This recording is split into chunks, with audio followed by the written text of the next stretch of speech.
Next topic है हमारा electric potential. हम इसे कैसे डिफाइन कर सकते हैं? इसे मैं डिनोट करूंगा V के साथ और इसका फॉर्मूला आता है W अपॉन Q। तो जैसे मैंने आपको पहले ही बताया कि किसी की डेफिनेशन हम कैसे बनाएं। हम अगर Q को +1 ले लें तो हमारे पास बचता है V is equal to W, मतलब इलेक्ट्रिक पोटेंशियल वर्क की बराबर हो जाता है। इसे डिफाइन कैसे करूंगा? इलेक्ट्रिक पोटेंशियल में be define as the work done, पर आपने काम किया work done in moving a unit positive charge from infinity to that point. तो electric potential is amount of work done in bringing और moving a unit positive charge from infinity to that point. ये अगर आप 11th class की gravitational potential की definition देखें तो उससे मिलता जुलता है, बस इतना फर्क रहेगा। वहां पे आप लोगों ने यूनिट मास पड़ा होगा इन्फिनिटी टू दैट पॉइंट, तो यहाँ पे आप यूनिट चार्ज को मूव करवा रहे इन्फिनिटी टू दैट पॉइंट, तो ये उससे मिलता है। अब बात आती है अगर मुझे कोई पूछे इलेक्ट्रिक पोटेंशियल डिफरेंस क्या है, बस इतना करना है। ये भी अमाउंट ऑफ वर्क डन है in moving a unit positive charge from, but not from infinity to that point but from one point to another point against electric force. तो इससे आपको पता चलता है भाई इलेक्ट्रिक पोटेंशियल और पोटेंशियल डिफरेंस में क्या अंतर है। अब हमारा पहला क्वेश्चन स्टार्ट होता है electric potential due to a point charge. इसे हम कैसे डिफाइन करेंगे? तो आता है ड्यू टू पॉइंट चार्ज। तो हमने करना क्या है, हमें यहां पर इलेक्ट्रिक पोटेंशियल ही निकालना है due to a point charge, जो कि ये +Q पॉइंट चार्ज है। अब कैसे निकालें electric potential due to a point charge? तो हम इसकी डेफिनेशन की तरफ जाते हैं, हम देखते हैं कि भाई पोटेंशियल निकलता कैसे है। तो इलेक्ट्रिक पोटेंशियल के लिए मैंने कहा था इज इक्वल टू वर्क, पर जब आपका जो चार्ज जिसको आपने लेके आना है वो इज इक्वल टू +1, तो मैंने जिस चार्ज को मूव करवाना है उसको ले लिया मैंने +1। और इस तरह अगर मैं W निकाल दूं तो जो मेरा आंसर W का निकलेगा वो बराबर होगा मेरा पोटेंशियल के। तो इसका मतलब अब मुझे निकालना क्या है, मुझे यहां पे work done in bringing a unit positive charge from infinity to that point निकालना है। तो इसका मतलब मुझे इलेक्ट्रिक पोटेंशियल निकालने के लिए टोटल वर्क निकालना है जो काम किया यूनिट चार्ज को इन्फिनिटी से P पॉइंट पे लाने के लिए। और हमें पता है जब भी मुझे टोटल वर्क निकालना होता है तो हम पहले स्मॉल वर्क निकालते हैं फॉर ए स्मॉल डिस्प्लेसमेंट। तो क्यों ना यहां पर हम दो पॉइंट्स ले लें A और साथ में B।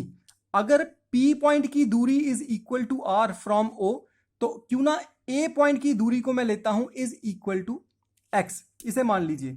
और आपको निकालना क्या, आपको निकालना है small work in moving a unit charge +1 from A to B।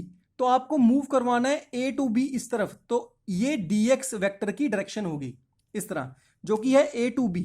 पर अगर मैं इलेक्ट्रिक फील्ड की बात करूं तो मेरी पॉजिटिव और यहां पे पॉजिटिव, तो डायरेक्शन मेरी कुछ इस तरह आएगी। तो ये मेरी इलेक्ट्रिक फील्ड की डायरेक्शन होगी, क्योंकि पॉजिटिव और पॉजिटिव रिपल्शन की वजह से डायरेक्शन आएगी लेफ्ट टू राइट, पर जो स्मॉल डिस्प्लेसमेंट dx उसी डायरेक्शन आएगी A टू B। तो दिख रहा है सामने E और dx के बीच में आपका एंगल 180 डिग्री बनता है। तो बात वहीं आती है कि पोटेंशियल निकालना है मुझे इलेक्ट्रिक पोटेंशियल, तो क्या निकालना है, total amount of work done. किसके लिए? यूनिट चार्ज को इन्फिनिटी से P पॉइंट पे लाने के लिए। तो जब भी मुझे टोटल वर्क निकालना है, मुझे स्मॉल वर्क निकालना है from A to B for a small displacement dx, तो फॉर्मूला आता है F डॉट dx। अब भाई ये F किसके बराबर है? हमें पता है electric field is equal to F by Q and F is equal to Q into E। क्योंकि मेरा Q इज इक्वल टू +1, तो मेरा F जो है वो E के बराबर ले सकता हूं।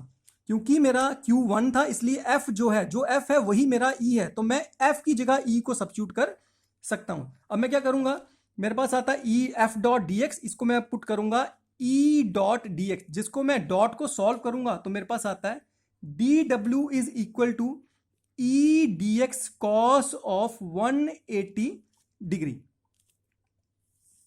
कॉस ऑफ 180 डिग्री, और कॉस 180 इज इक्वल टू -1। तो मैं यहां -E इंटू dx क्यों करके पुट कर सकता हूं, this is my small work done. अब जब मेरे पास स्मॉल वर्क निकलता है तो मैं टोटल वर्क निकालूंगा। तो टोटल वर्क कैसे निकालूंगा, टोटल वर्क डन क्या करना में, इन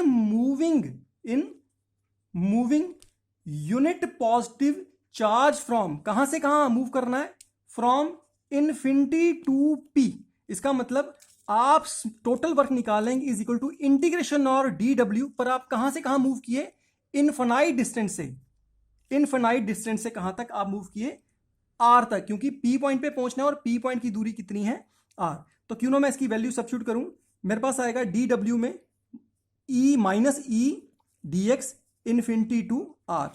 ये मेरे पास W का फॉर्मूला यूं करके टोटल वर्क मेरा ऐसे निकल सकता है। अब बात आती है भाई E किसके बराबर है। E का फॉर्मूला हम सबको पता है, हमने A पॉइंट के हिसाब से निकालना है। तो A के हिसाब से मेरे पास E का फॉर्मूला आता है is equal to 1/4πε0 Q upon, जब मैंने E लेट किया था, स्मॉल वर्क में लेट किया था, तो E का फॉर्मूला डिस्टेंस जो है वो मेरे पास क्या आएगा, A पॉइंट के हिसाब से x, तो क्या आएगा x का स्क्वायर। तो E is equal to 1/4πε0 Q by x square. तो इसे आप इक्वेशन नंबर 1 में पुट करेंगे, किसे, इक्वेशन सेकंड को।